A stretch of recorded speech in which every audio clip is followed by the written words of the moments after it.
ये कहानी विवेक नाम के एक लड़के की है जो बचपन से ही कुछ अलग और बड़ा करना चाहता था, लेकिन उसकी सबसे बड़ी बाधा थी कि वह बोल नहीं सकता था। विवेक जन्म से मूक था और इस वजह से समाज ने उसे हमेशा सीमाओं में बांध दिया। लोग कहते थे ये तो कभी कुछ नहीं कर पाएगा, बिना बोले ये दुनिया में कैसे आगे बढ़ेगा। लेकिन विवेक की दुनिया में बोलना सब कुछ नहीं था। उसके पास कुछ और था, उसका सपना जो बोलने की जरूरत नहीं रखता था।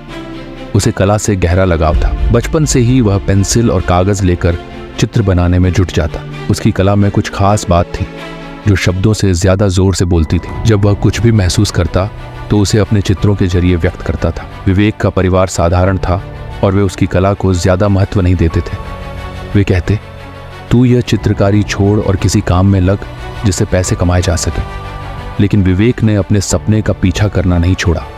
वह स्कूल के बाद घंटों अपने कमरे में बैठकर चित्र बनाता और YouTube के वीडियो देखकर कला की नई नई तकनीकें सीखता।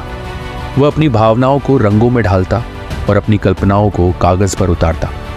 एक दिन उसने अपने चित्रों को ऑनलाइन डालने की कोशिश की। शुरुआत में बहुत कम लोगों ने ध्यान दिया, लेकिन धीरे धीरे उसकी अनोखी कला लोगों को आकर्षित करने लगी। उसके चित्रों में वह गहराई और भावना थी जो शब्दों के बिना भी सब कुछ कह देती थी।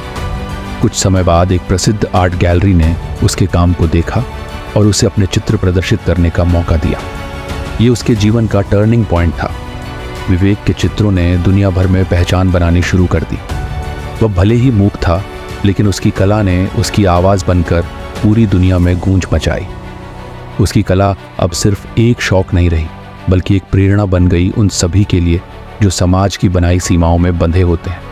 आज विवेक एक प्रसिद्ध कलाकार है जिसकी प्रदर्शनी देश विदेश में लगती है और उसके चित्र लाखों में बिकते हैं।